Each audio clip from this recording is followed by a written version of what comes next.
Hey everybody, my name is Chris Pavla and welcome to What Jesus Says About, where Jesus speaks for himself so you can respond for yourself. And don't forget to hit subscribe so you can stay up to date on what Jesus says about topics important to you.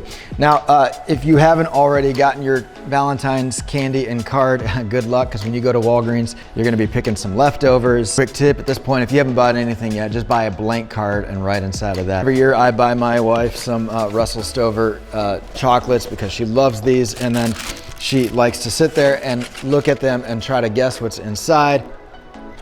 And it's a good excuse. If you don't like what you get, it's not fair. You just go back and you get another one until you like what you get.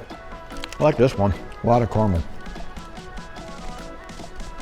When it comes to chocolate, you can go back and get another piece if you didn't like what you got, but that's not the way love works, at least according to Jesus. Obviously, this isn't a very popular teaching, so I wanted to have some cameras rolling while Christians and non-Christians reacted to Jesus' teaching that love isn't fair. So you guys go ahead and check it out. I'm gonna have another piece of candy.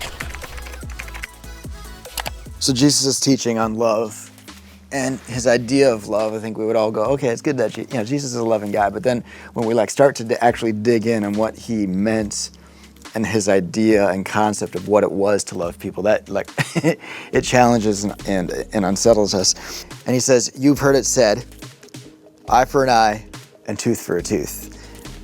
But I tell you, don't resist an evil person. If anyone slaps you on the right cheek, turn to them the other cheek also. And if anyone wants to sue you and take your shirt, hand over your coat as well. And if anyone forces you to go 1 mile, go with them 2 miles.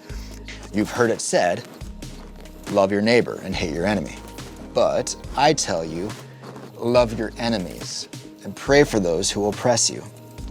Have any of you guys ever been robbed? Yes. After you were robbed, how would you have heard these words from Jesus?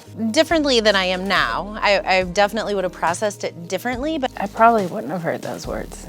Oh, it'd be hard to take them words in. And it feels inside like he's saying, be a doormat. Just take anything and just be a doormat. I feel like you're so angry that it's hard to even hear or do what's right because you just see red. When someone wrongs me, my first reaction is, oh, it's on. Let me think about how I can get you back. So how do you reconcile that as a follower of Jesus that you don't do that?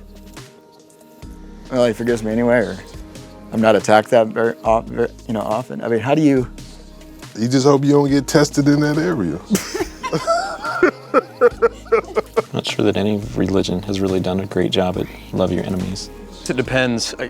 I see Jesus talking about genuine retaliation and not, there's, in fighting, there's a level of self-defense, right? There's a level of just protecting yourself. But where do you get that? Yeah, I think there's some context there behind Jesus' words about striking someone on one cheek. There may be some level of self-protection that might be appropriate. Well, then why didn't he say that? It seems like he says, love your enemy. And now you're justifying, well, hold on, let's define what enemy and let's define what love really looks like. Am I wrong? Or you just think? No, I think you're right, but I think even as no one's perfect, so of course we don't do exactly we're supposed to probably do that, but we don't. Well, I think he's just trying to teach peace and that there's a better way. Violence could feed more violence, but someone's eventually going to have to stop to make a change. are you asking me eye for an eye? Do I want them to, I would want the person to be caught or punished, but I wouldn't seek out revenge. But this is beyond just justice. Justice would be an eye for an eye. He's saying the person who strikes you, give the cheek. The person who robs you, give them something else. Now, they take the coat? Okay, give them your shirt. Oh, you go 1 mile, go 2. I don't see justice in it. I actually see injustice in that he's asking me to not only be taken from, but then to give. It could just be that Jesus is throwing down moral imperatives here, telling us what to do or not to do, and there's no meaning to it. Or it could be that there's actually something really meaningful behind it, is if we knew how powerful it could be if we lived that way as a society, if we know how powerful that could be for us personally in our own lives and our own well-being to live that way, I think it would make us look at this teaching differently. It's an interesting conversation. I think ultimately what Jesus is saying is that in love you end up giving a whole lot more than you end up receiving. At least that's the way it appears on the surface. But I'd love to hear your thoughts. How do you respond to what Jesus teaches? How do you respond to what you heard around that table?